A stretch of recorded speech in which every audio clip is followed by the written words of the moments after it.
Back in the Middle Ages, life was hard and food spoiled fast, but some smart peasants found foods that lasted forever. No fridge, no freezer, just old tricks that worked. These foods never went bad, even after years. Here are the ones they always kept stocked, just in case.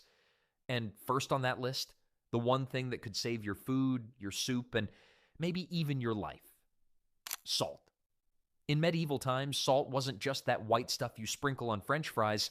It was practically worth its weight in gold. Kind of like how teenagers today treat their phone chargers. Peasants treasured salt above almost all other foods because it never expired. Never. Not in years, not in decades, not even in centuries.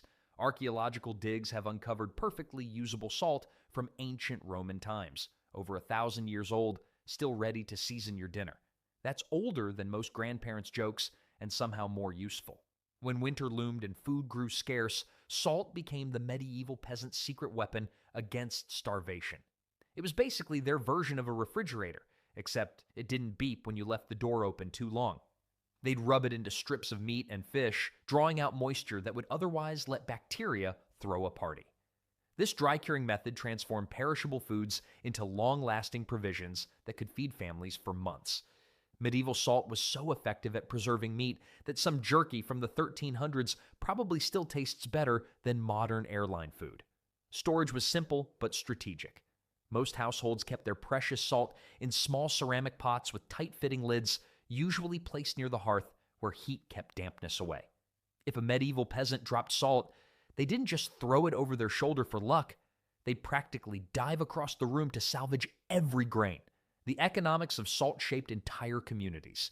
In some regions, a sack of salt could buy you a cow. Today, we trade our cows for smartphones that expire faster than dairy products. Villages developed around salt mines and seawater evaporation ponds, with entire family lineages dedicated to its production. Most peasants could only afford to buy salt once or twice a year at seasonal markets, carefully rationing their supply through lean times. They tracked their salt usage more carefully than modern parents monitor their kids' screen time. During the harshest famines, salt became the difference between life and death. One medieval account describes how a family survived an entire winter on nothing but salted turnips and water. That's like living on nothing but kale smoothies, except medieval peasants didn't have Instagram to brag about their suffering.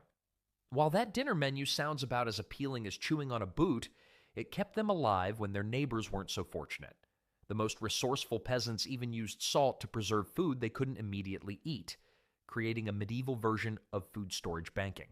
Their retirement plan wasn't a 401k, it was a well-stocked root cellar with enough salt to make a cardiologist faint. They'd salt away summer's bounty, knowing that when hunger came knocking in February, they had something even sweeter than salt to fall back on. Honey ranked as the medieval world's favorite sweetener, and unlike modern candy bars, it literally never expired. Scientists testing honey from ancient Egyptian tombs over 4,000 years old found it still perfectly edible. The world's oldest working sweetener that doesn't require a prescription. This golden liquid remained just as delicious after a few centuries as it was the day bees produced it. Why didn't it spoil? The secret lies in honey's chemistry. Its super low moisture content and natural acidity create an environment where bacteria simply give up and die. It's basically a bacteria retirement home where they check in but never check out. This made honey incredibly valuable to medieval peasants who couldn't just pop down to the corner store when they ran out of sugar. Medieval families stored their precious honey supply in sealed clay pots or wooden containers with tight-fitting lids. The containers were often kept in cool, dark corners of homes where temperature remained stable.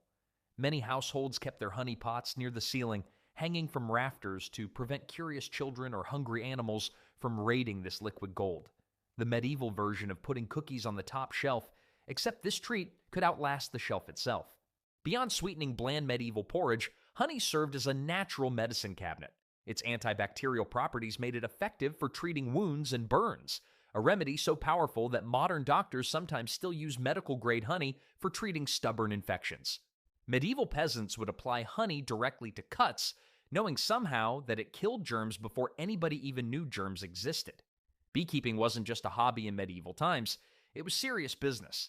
Entire villages sometimes pooled resources to maintain communal hives, sharing the honey harvest according to how much each family contributed to hive maintenance.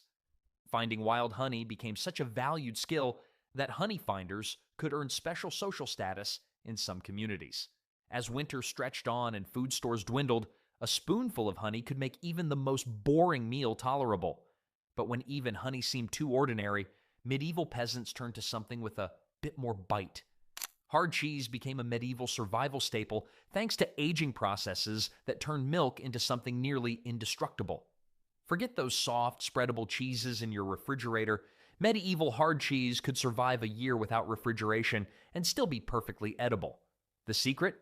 Time, salt, and patience. Lots of patience.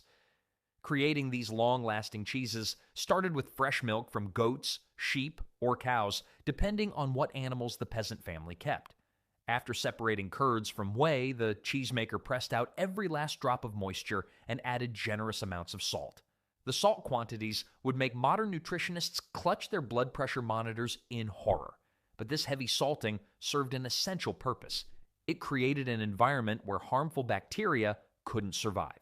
The aging process transformed these simple ingredients into something remarkable.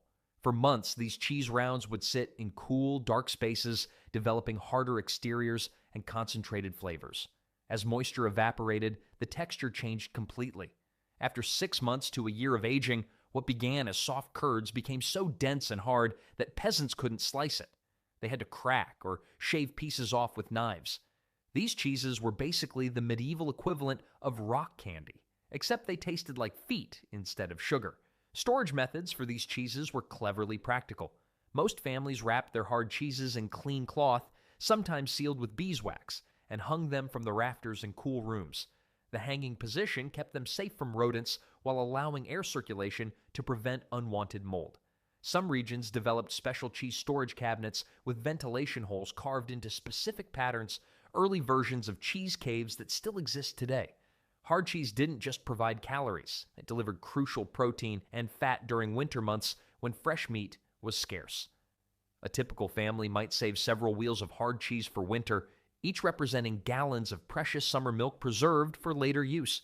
During the coldest months, thin shavings of this aged cheese added richness to otherwise bland soups and gruels. When properly aged and stored, these cheese wheels became so dense they could travel without spoiling. These cheeses were so hard you could use them as weapons, the original way to defend yourself. When grain harvests failed, medieval families turned to their pantry of imperishable foods, reaching next for something small but mighty. For medieval peasants, dried legumes were the ultimate survival food. These tiny nutritional powerhouses, beans, lentils, and peas, could remain edible for decades when properly stored. One study of legumes recovered from an ancient Egyptian tomb found they were still capable of sprouting after 3,000 years.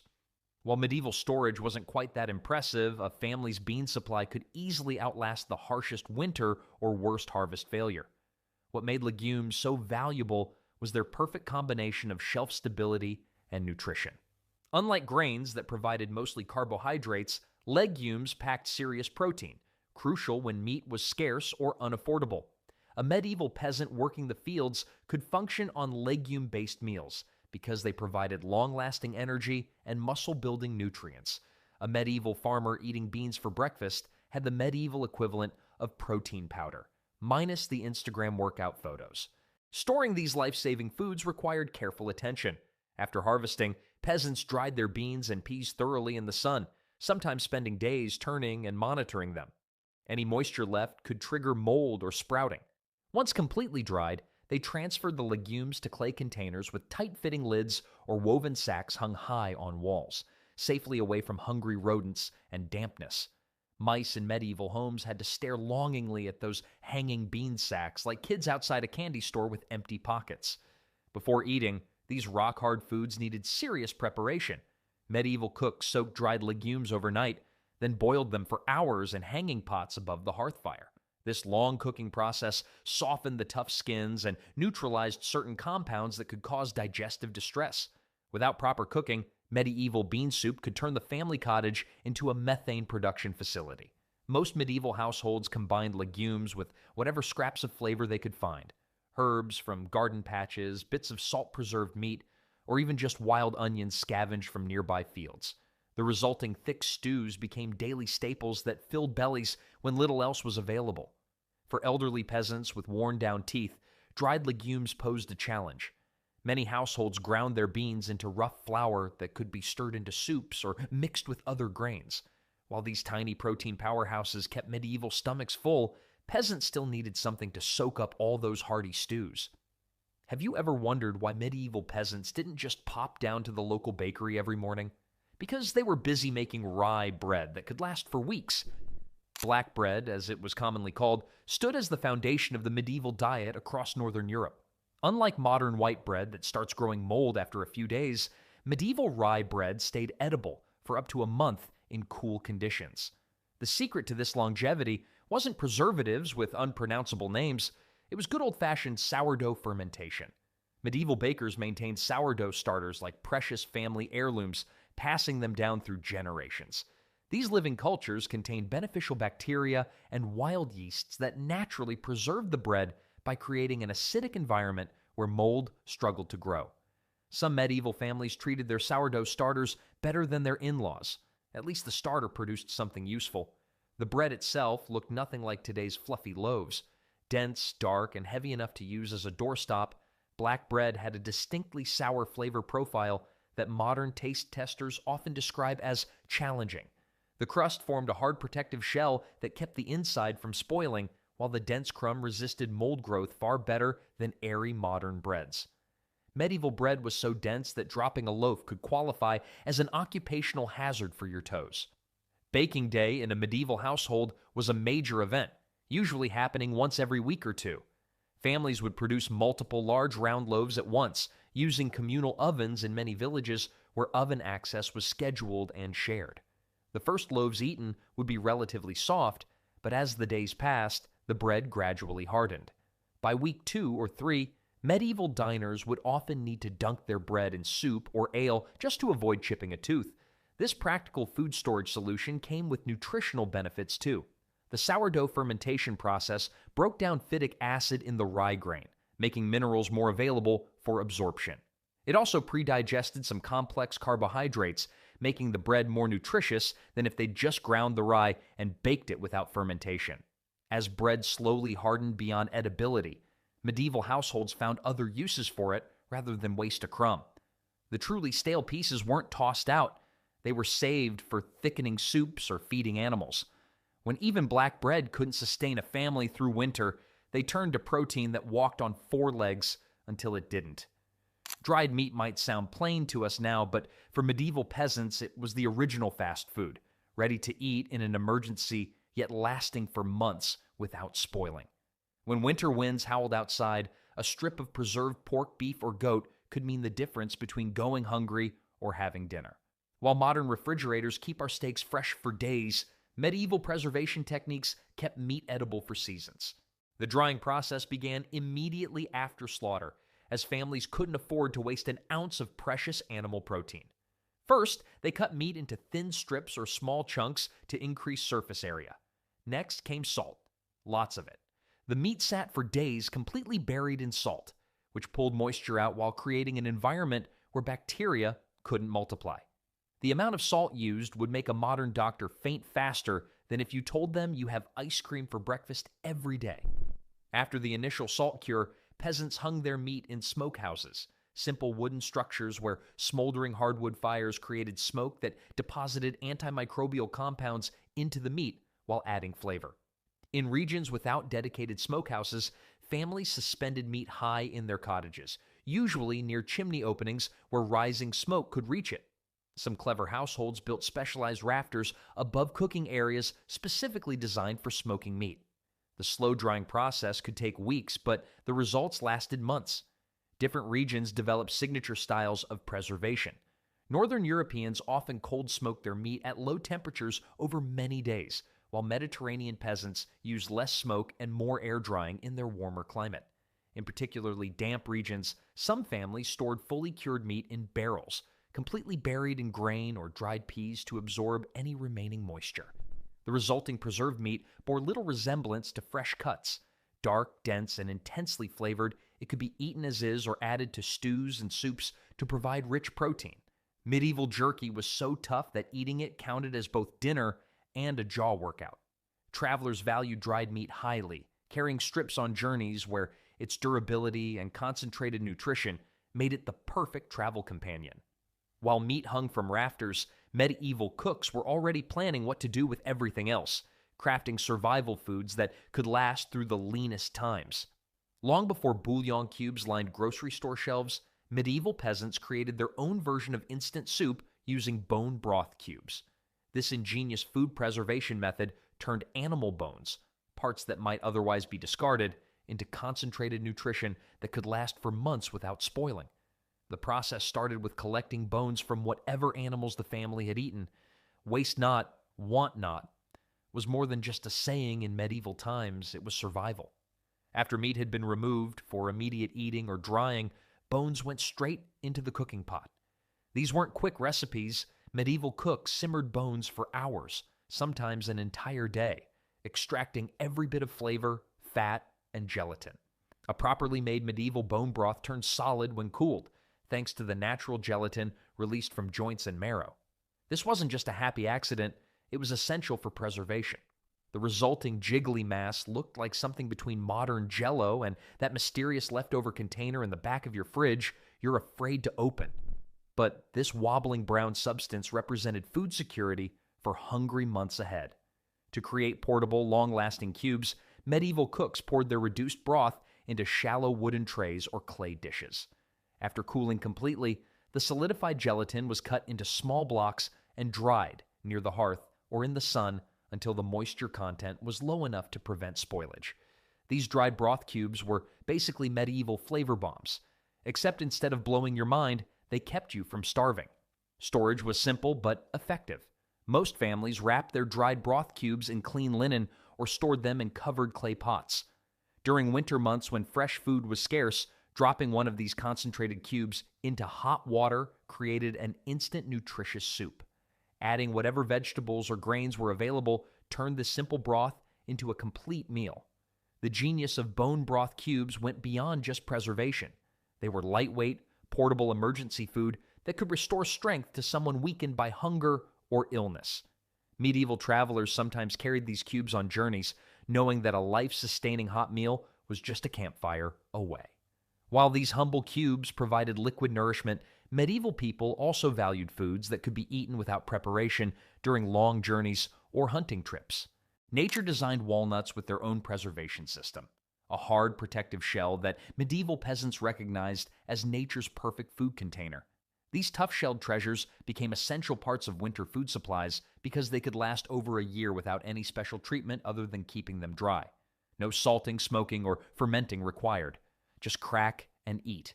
Walnut trees grew across much of Europe, though they were more common in southern regions, where the climate was milder. Medieval peasants would gather nuts during autumn harvests, competing with squirrels and birds for this valuable resource.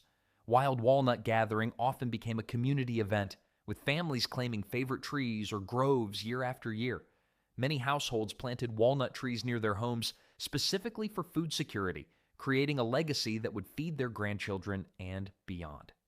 After gathering, nuts were dried thoroughly to prevent mold, then stored in simple mesh sacks or loosely woven baskets that allowed air circulation. These containers were often hung from rafters or placed in cool, dry storage areas. Medieval nut storage operated on one simple principle: keep the mice out and the air flowing, or your winter protein stash becomes a rodent retirement home. The nutritional value of walnuts made them worth their weight in bread. Rich in fats and proteins, a handful of walnuts could provide lasting energy for hours of hard labor. Medieval peasants understood this instinctively, even without knowing about calories or nutrients. Parents would often set aside special stores of nuts for children during growth spurts or for pregnant women who needed extra nourishment. Walnuts weren't just eaten plain.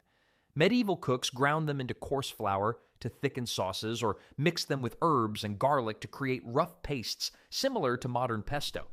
Some regions enjoyed walnut-sweetened breads as special treats, using honey to bind crushed nuts into the dough.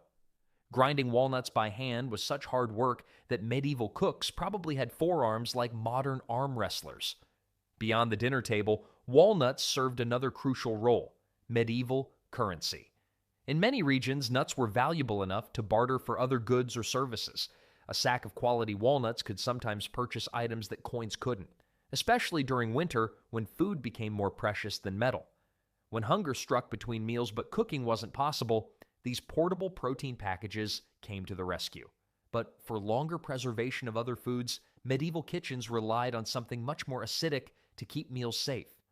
Sour, sharp, and seemingly immortal, vinegar stood as one of medieval cooking's most valuable ingredients. Made from fermented wine, beer, or fruit juice, this acidic liquid never spoiled. It literally couldn't go bad because it was already bad in the best possible way. What started as a simple souring of alcohol transformed into a preservation superstar that protected other foods from decay. Medieval households produced vinegar almost accidentally at first. When wine or beer went sour, resourceful peasants discovered this tangy liquid could extend the life of vegetables, fruits, and even eggs by weeks or months. Soon, deliberate vinegar production became common practice. By allowing alcohol to sour in open-air barrels with special bacteria, families created their own supply of this preservation miracle. The science behind vinegar's power is straightforward. Its high acidity creates an environment where most harmful bacteria simply cannot survive. Medieval pickles probably killed more bacteria than their doctors did. This acidic environment transformed perishable summer vegetables into winter staples without a refrigerator in sight. Storage methods for vinegar were elegantly simple. Most households kept their supply in sealed ceramic jugs, wooden barrels, or glass bottles if they could afford them. The containers needed tight seals not to protect the vinegar, but to prevent its sharp odor from permeating the entire house. A medieval kitchen with an open vinegar container could clear sinuses faster than modern allergy medicine. Beyond food preservation, vinegar served multiple practical purposes. It cleaned tools, treated minor wounds, and even addressed lice infestations in human hair. Most impressive was vinegar's shelf life, indefinite when properly sealed. Archaeological discoveries have found sealed containers of Roman vinegar from nearly 2,000 years ago that remained perfectly usable. While vinegar helped preserve many foods, sometimes medieval peasants needed something safer to drink than potentially contaminated water. That's when they turned to a beverage that even children could safely consume. Don't drink the water wasn't just travel advice in medieval times, it was a survival strategy. A low-alcohol beer brewed in nearly every home, saved countless lives by providing a safe alternative to often contaminated water sources. Families didn't understand germ theory, but they knew from experience that people who drank ale instead of water from the village pond got sick less often. Unlike modern beer with its higher alcohol content, medieval ale was a humble, cloudy drink with just enough alcohol, usually 1 to 3%, to kill harmful bacteria while remaining appropriate for daily consumption by everyone, including children. The brewing process involved boiling, which killed pathogens, and fermentation, which created an environment where many harmful bacteria couldn't survive. Women dominated the brewing industry in early medieval periods, with the term alewife referring to female brewers who often sold surplus ale to neighbors. These enterprising alewives were the original craft beer influencers, except their marketing strategy involved a pole with a bush tied to it outside their door rather than Instagram posts. Most medieval ale contained a simple recipe of malted barley, water, and wild yeast. Hops, now standard in beer, weren't widely used until later periods. Instead, a mixture called groot, containing herbs like bog myrtle, yarrow, and heather, provided flavor and some preservative qualities. Medieval ale probably tasted more like a weird herbal tea than modern beer, but when you're thirsty enough, even liquid bread tastes refreshing. The nutritional benefits of ale shouldn't be overlooked either. A quart of ale could provide up to 400 calories, significant energy for hardworking peasants. This liquid bread helped people survive when solid food was scarce, especially during winter months. For travelers journeying between villages, ale offered guaranteed hydration without the risk of unfamiliar water sources. But for those preparing to stay in one place through the cold months, another durable mixture of grains offered sustenance in a form that could sit on a shelf until hunger called.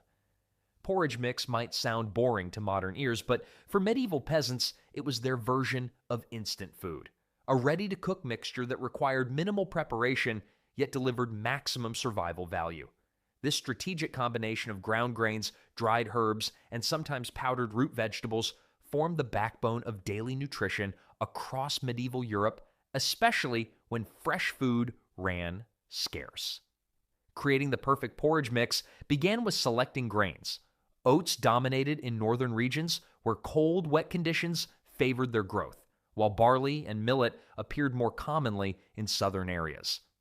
After harvest, peasants dried these grains thoroughly, then processed them using hand-powered stone querns or community mills. Medieval teeth got such a workout from porridge that dentists would have gone out of business if medieval dentists had existed beyond the guy who also happened to be the blacksmith. What transformed mere ground grains into proper porridge mix was the addition of clever flavor enhancers. Dried herbs like thyme, sage, or mint added taste and slight medicinal benefits. Some regions incorporated dried fruit pieces or ground nuts into wealthier households' mixes. More commonly, peasants added dried and powdered wild vegetables to give the bland grains some character. Storage solutions for porridge mix were brilliantly simple.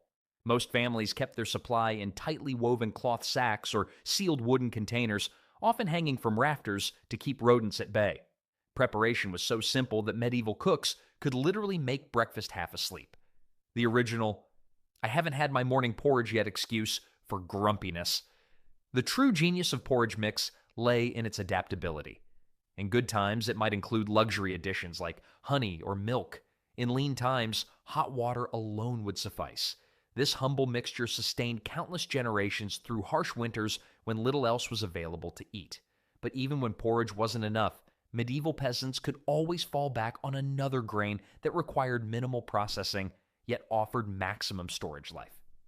Tough, resilient, and harder to kill than a medieval legend, the whole barley earned its place in peasant storage bins through sheer stubbornness. This remarkably durable grain could survive conditions that would ruin other foods, thanks to its natural hull that provided built-in armor against insects, moisture, and spoilage. Medieval farmers valued barley for its ability to grow in poor soil and harsh conditions where other crops failed. After harvest, peasants dried barley thoroughly, then stored it in ceramic pots or woven sacks kept off the ground.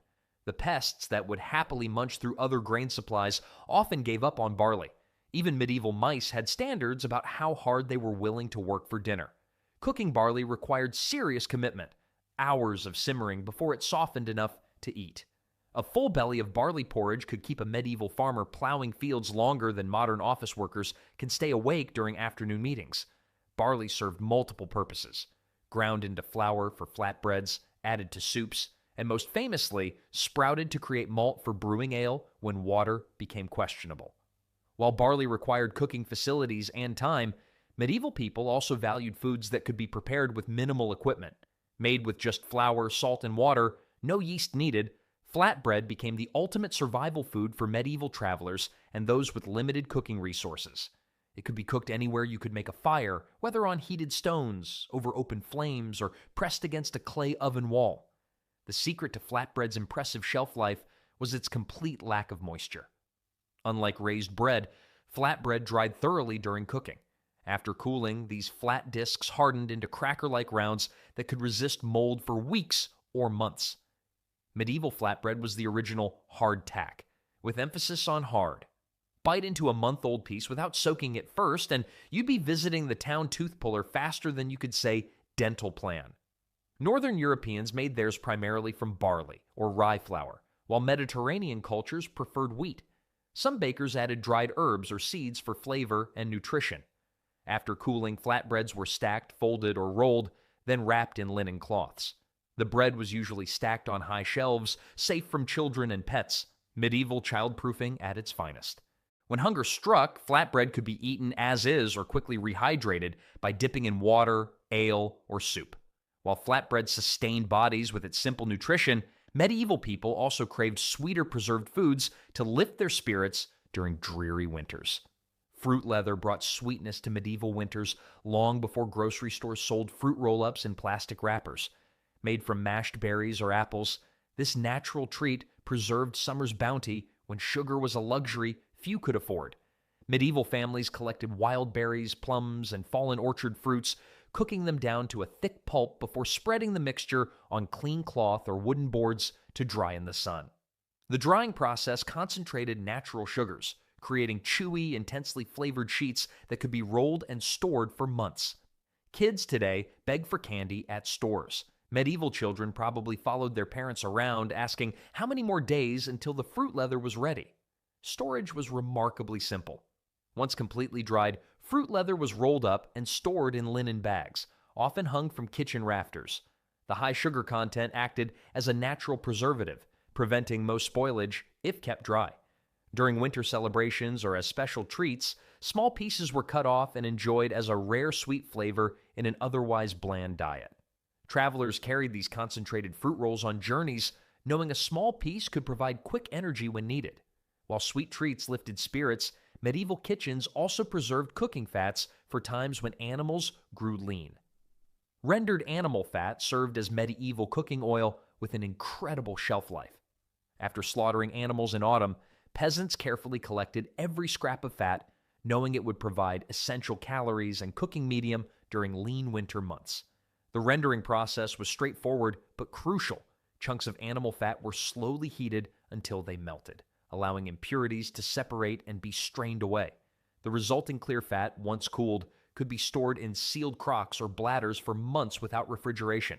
Medieval kitchens might have lacked fancy gadgets, but they discovered fat preservation long before spray cans of cooking oil existed. Properly rendered fat remained usable for half a year or more when kept cool and sealed from air. Different animals provided distinct types of cooking fat. Pork fat remained softer and was preferred for pastries and general cooking. Beef and sheep fat became hard when cool, making it ideal for longer storage and creating light sources. Some medieval kitchens had so many hanging fat containers that bumping your head meant getting both a headache and a greasy hairstyle. From salt to rendered fat completes a remarkable system of food preservation that allowed medieval people to survive through harsh winters and uncertain harvests, all without a single refrigerator in sight.